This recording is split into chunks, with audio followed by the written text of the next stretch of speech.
اهلا بيكم يا جماعه في حلقه تانية من بودكاست يا عامل ايه. معاكم الحسن رمل يور هوست. والله متحمس للحلقه دي عشان لسه حلقه لسه حاصله فريش. الحاجه اللي حصلت دي اللي هنتكلم عنها لسه اللي هو من كام ساعه بالظبط في الشغل حصلت، وهو توبيك يعني مهم في الحياه which is الكوميونيكيشن. طبعا لو في منكم اول لما بيسمع كلمه كوميونيكيشن بيكش كده اللي هو بيو بقى الكلمه اللي احنا بنقعد عمالين بنسمعها كتير الفتره دي، سواء كوميونيكيشن مع ناس في الشغل معاك، communication مع your partner، communication مع عيلتك، even communication مع نفسك. لو فكرت فيها لازم تبقى صريح مع نفسك نوعا ما. انا بكلم نفسي عامه، مش عارف دي أو هو literally دلوقتي بكلم نفسي وفي الحياه in general، حتى انا مش بريكورد بودكاست. لا اعلم انا مجنون ولا ايه اللقطه. النهارده حصل موقف في الشغل. انا شغال باي ذا واي في شركه اسمها كوكي فور، باونلاين بزنس، اونلاين بيكري، بنبيع كوكيز وكيكس وحاجات كده. وانا الشغل فان اي شغال في الكونتنت كرييشن بقالي داخل على السنه ونص دلوقتي. ابتديت الشغل في الجامعه وخلاص اتخرجت ولسه مكمل معاهم ومبسوط الصراحه. يعني شاوت اوت لكل الناس اللي شغال معاها لو سامعيني. الموقف اللي حصل كالاتي: بطلب من حد حاجه في الديبارتمنت تانية عشان ماركتنج وكده، فمحتاج مساعده من ديبارتمنتس اخرى. طلبت الطلب ده، بس apparently عشان انا ما كنتش سبيسيفيك كفايه طلب اتاخر يوم كامل، عشان انا ما كنتش قلت انا اهميه الموضوع، وما كنتش قلت انا محتاج وقت قد ايه وكده. فانا اللوجيك بتاعي بيقول اوكي ده حاجه منطقيه، مثلا انا طلبت حاجه فاللي هو منطقيه تبقى دلوقتي، بس مش منطقيه لكل الناس. وده بقى الهارد بيل تو سوالو، ان حاجات كتير ممكن تبقى منطقيه وتميك سنس بالنسبه لي، بس مش بتميك سنس لناس تانية. ماي سي اي او فاطمه قالت لي جمله يعني علقت في وداني كده شويه: it's better ان انت اوفر كوميونيكيت than ان انت اندر كوميونيكيت. ففكرت في الجمله دي، عمال فكرت فيها وانا في الطريق اللي هنا عشان اصور بودكاست للمعادي. شغلي في زايد باي ذا واي، فيو كان ايماجين السواقه. لو هو الطريق سفر، اللي هو فعلا بفكر بقى في كل حاجه حصلت في اليوم. لو في وقت لكل حاجه، اسمع اغاني كل جانرز، ازهق اسرح في الطريق، افكر بقى في حاجات اتقالت النهارده وكده. وانا طبيعتي بحب دايما ابقى بريفلكت على الحاجات اللي بتحصل وافكر في الحاجات اللي بتحصل وكده. وده يخليني حبيت ان اتكلم بقى على اهميه الكوميونيكيشن، عشان دي حاجه في حياتنا عمرها ما تخلص. بشر مخلوقات سوشيال، لازم نتكلم مع الناس، لازم يبقى عندنا السوشيال لايف وكده. فالسوشيال لايف معناها ايه؟ معناها تتكلم، كوميونيكيشن. فهي اظن حاجه بديهيه، يعني مش بخترع الزر. بالنسبه لي هي حاجه رخمه وحاجه حلوه في نفس الوقت. يعني انا بؤمن جدا باهميه الكوميونيكيشن، وان هو حاجه لازم، وهي حاجه صعبه اكشلي. مايت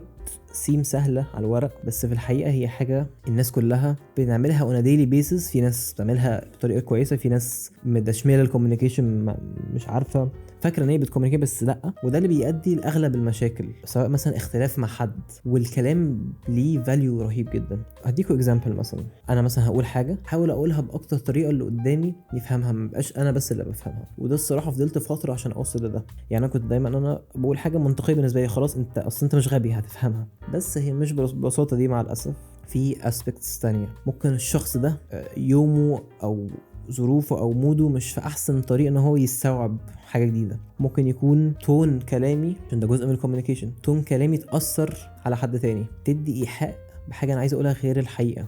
والكوميونيكيشن في الريليشن شيبس برضو، اي نعم الريليشن شيبس دي حدوته طويله جدا ودي تستحق حلقه كامله لوحدها. يعني انا لسه محتاج اهيئ نفسي كده عشان اتكلم على الموضوع ده. probably هتبقى مع جاست which is by the way مفاجاه. انتظروا ان هيكون في جاستس جامدين الفتره اللي جايه، هنقعد مع بعض وندردش هنا، هتبقى حاجه لذيذه ان شاء الله. واي حد عنده يقول لي في الكومنتس، يريتش اوت ليا دي ام مش عارف ايه، لو عايزني انترفيو، مش انترفيو، هنبقى قاعدين بنتكلم مع بعض يعني انترفيو حد معين، فده ديفنتلي حاجه ما عنديش مانع فيها. يعني نرجع بقى لكوميونيكيشن في الريليشن شيبس. في حاجه احنا كرجاله دايما بتبقى صعبه بالنسبه لنا سيكا، ان احنا نكوميونيكيت احنا حاسين بايه. وانا حد اواجه المشكله دي عامه لحد دلوقتي، مع اني فاهم اهميه الكوميونيكيشن وكل الكلام ده، بس في وقتها انا مثلا حاسس بحاجه اصلا مش فاهم انا حاسس بايه عشان اعرف اقوله. اصل هي مش برضه بتكلم على الايموشنز البسيط، يعني مش اللي هو متضايق او جعان او غضبان، لا، حاجات اللي هي كومبلكس اكتر. يعني شويه متضايق، على متعصب، على متنرفز، على مستفز، على جعان، على زهقان، على تعبان. فكل ده بيدخلوا مع بعض خلاط وناخد كده كومبينيشن غريب. لكن في الريليشن شيبس انت مش لوحدك في الموضوع، انت مع حد تاني. وبرضه ما ينفعش تبقى اناني، ما ينفعش تبقى مخبي كل حاجه جواك عشان هيبان، اصل احنا ما حدش فينا احنا مش يعني ممثلين. في طبعا ناس بتعرف تحور تمثل بس دول بره عننا يعني، مش هنتكلم عنهم.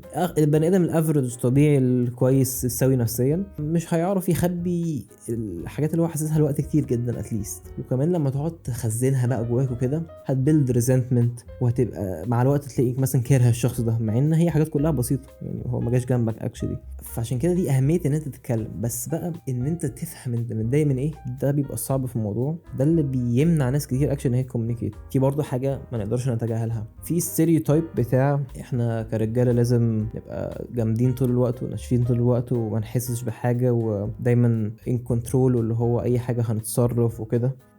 ده حاجه حلوه بس في نفس الوقت غلط in the long run، ان احنا we don't vent مثلا، ما نشتكيش من حاجه مضايقانا بالذات لو حاجه مهمه. الناس اللي احنا بنحبها، الناس اللي في حياتنا، جزء من السبب اللي الناس دي في حياتنا هي انها تسمعنا وقت ما احنا مش قادرين مثلا، او تسهل علينا حاجه. في ريليشنشيبس كتير، سواء ريليشنشيبس بين ناس بتحب بعض ككابل، ولا ريليشنشيب كصحاب، ولا ريليشنشيب شغل، ولا وات ايفر، هتبقى elevated وتتحسن اكتر بكتير لكل واحد لو احنا ترانسبيرنت من الاخر، لو احنا كده كلير وبنقول للناس انا متضايق من ايه، مبسوط من ايه.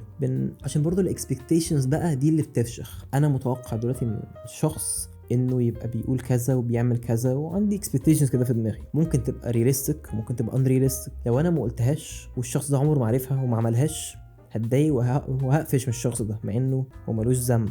وانا بعمل ده عامه، اوقات بعمله بس بقف في نص اللي هو هي تعرف منين يعني. في حاجه ليها علاقه بالكوميونيكيشن بقى، دي اعتقد اللي بتفشخ، ان دي بقى اللي بتخلي الناس تكره بعض. افكارنا، في ناس بتؤمن ان قول كل افكارك، في ناس بتقول لك لا فلتر كده الافكار. انا بقى عايز اتكلم في نقطه ثالثه خالص. عندنا ايديولوجيه ان احنا افكارنا، الحاجه اللي انا بفكر فيها او بؤمن بيها بتريبريزنت شخصيتي. let's say مثلا انا اهلاوي، بحب انا مش اهلاوي، انا ماليش في الكوره الصراحه، بس فرضنا ان انا ليه في الكوره واهلاوي فشخ بقى وكده. لو حد جه يشتم الاهلي طبيعي هعمل ايه؟ هفشخه هنزل فيه شتيمه وكانه شتم فرد من العيله.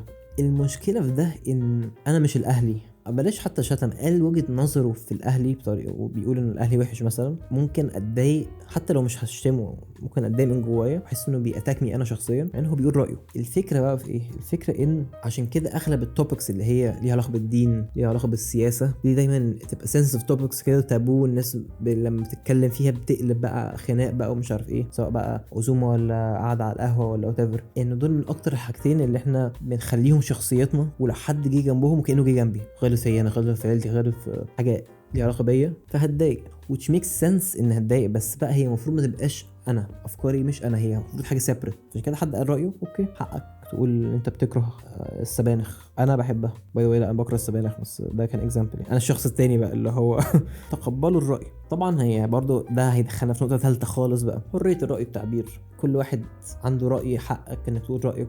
ده حاجه سنسيتيف برضو، عشان ما هو مش معنى ان انا عندي حق انه رايي ان او شاتم مثلا حد معدي في الشارع ده رايي ان انت شكلك غبي مثلا، فده برضو قله ادب. ما هو في بقى الفاين لاين ما بين تقول رايك ومحترم تقول افكارك وتقولها وانت عارف ان افكارك مش انت، فده مثلا اسبكت في الكوميونيكيشن. الشغل مثلا، عشان ده نرجع للمواقف اللي حصل لي في الشغل، اي نعم بتبقى حاجه سنه فرستريتنج، اللي هو احنا ليه كلنا مش فاهمين بعض، احنا بقالنا خلاص فتره كويسه شغالين مع بعض، ومنطقي انا عايز ايه من شغلي وانت شغلك ايه، فما بيننا مصالح مشتركه، ساعدني في ده وهساعدك في ده وكده. وايل ده بقى سهل اون بيبر، بس في الحقيقه برضو ايه اللي بيحصل، كل واحد برضو مسؤول في شغله. يعني انا مش هكتب عليكم، بيجي لي فترات انا مثلا يهمني ان ابقى ناجح في شغلي، في التاسك مثلا اللي هعملها في الجول بتاعي في وات ايفر، جبت الجول ده وخلصته، او في البروسيس حتى لو ديبارتمنت مين كلمتني ان هي عايزاني اساعدها في حاجه، اسيب شغلي عشان اساعدها في حاجه، ولا هعبر بكل امانه وصراحه ورجوله. مش هعبرهم لسبب ان انا مش فاضلكم، مش ما يفرقش معايا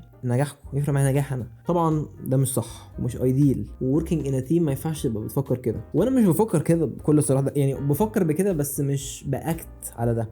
يعني ببقى في دماغي اللي هو كاستمر سبورت مثلا، انا ماركتنج مثلا، يهمني ان اعمل كونتنت تجيب فيوز كتير، سيلز مش عارف ايه كده. حاصل بقى ان الطريقه بتاعتنا خلت كاستمرز يتضايقوا ان احنا ليه بنأفور في قد ايه الحاجه دي جامده، او قلنا مثلا ده اكبر اوفر عملناه وهو اوفر صغير، وفكاستمرز عمالين يكلموا كاستمر سبورت ومتضايقين وكده. انا مش فارق معايا، متضايقين انتوا هتردوا على كاستمرز، دي مشكلتكم الصراحه مش مشكلتي.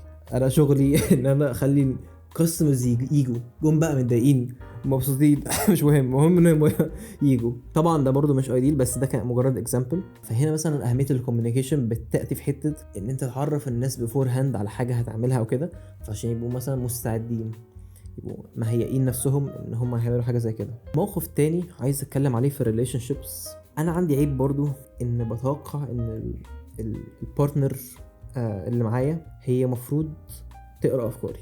انا مثلا هي عملت حاجه ضايقتني، وممكن انا ابقى عندي بوكر فيس ايه ما حصلش وما باينش ان متضايق خالص، بس لا معلش، انت المفروض تبقى فاهمه اللي عملتيه ده غلط وان انا متضايق وتصلحي الموضوع. صراحه عمرها ما كانت بالافوره دي، بس بيبقى عندي العاده دي ان انا متوقع ده يحصل، بس عارف ان life doesn't work that way، في حد هيقرا دماغك.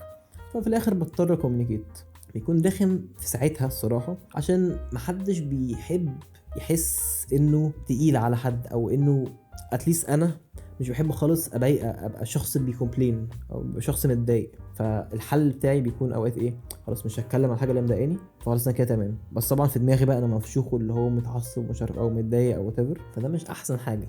الحل ان انت تضطر تبقى vulnerable شويه، تبقى فيرجن من نفسك انت مش حاببها، بس كل ده في صالح الريليشن شيب اللي انت فيها، ان انت تحسنها، ان انت يهمك الشخص برضو بتحترمه، فانت عايز تقدره. فجزء من الاحترام في برضو يعني غير الاحترام ان انت اكيد مش هتقل ادبك على الشخص ده وتحتويه وكده، ان انت هو حقه ان هو لو انت مضايق منه اللي يعرف، عشان اتليست هو شخص كويس هيبقى عايز يحل، مش هيبقى عايز يسيبك كده متفرق. بس لو كده في الصراحه ده مش بارتنر كويس، وهندخل بقى في حدوته ثالثه خالص اللي هي ريليشن شيبس، اللي هي الحلقه تانية. وبمناسبه الفولنربيليتي دي، حاجه تبقى صعبه علينا كرجال ان احنا نبقى فولنربل، والسوسايتي بقى معودانا كده اللي هو الحاجات الكليشيه اللي هو مفيش راجل بيعيط، لازم تبقى صلب كده وسخر طول الوقت، ولما تبقى فولنربل انت كانك مالت كده في الشارع وضعيف. مفيش حد، رجاله بقى ستات، مين بيحب يحس انه ضعيف؟ ولا حد. وبالذات الرجاله اللي هم لازم نحس ان احنا اقوياء طول الوقت. بس مع الاسف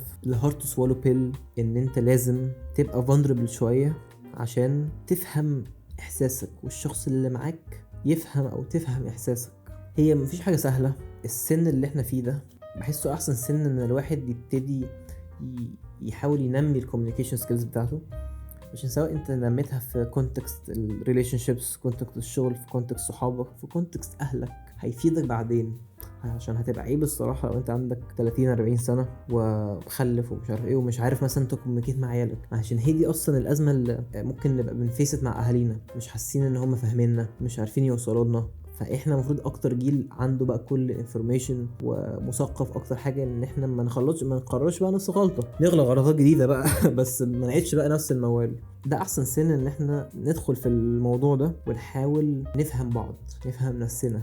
وانا لحد دلوقتي بشتغل على ده، مش بيرفكت بس الحمد لله بيبي ستيبس برضو زي ما دايما بقول، عشان بحاول عشان الناس اللي بحبها اللي تهمني مش عايز ابقى عيبه عليهم. متضايق طبيعي ان احنا نتضايق من حاجه، مش بقول لك ما تتضايقش، بس اتضايقت من حاجه قولها عشان اتليست عشان ما تفضلش مضايقك. ده سراب لحلقه النهارده. انا انبسطت وانا بكلمكم لمره اخرى as you know. اتمنى الحلقه تكون عجبتكم، وما تنسوش لو انتوا بتسمعوا على سبوتيفاي او اي اوديو بلاتفورم، اعملوا فولو، اعملوا لايك، سووا سبسكرايب وبرضو يوتيوب، انستجرام، تيك توك، اي حاجه بليز شير. تعرفوا تشيروا البودكاست مع صحابكم، يمكن افيد حد، وده يكون حاجه شرف ليا طبعا. ولو ما فدتش حد يمكن تبقوا مبسوطين ان انتوا سامعين حاجه ريليتابل، حاجه ناس ثانيه حاسه بيها. بس شكرا جدا لكل المستمعين والمتفرجين، واشوفكم الحلقه الجايه ان شاء الله. باي باي.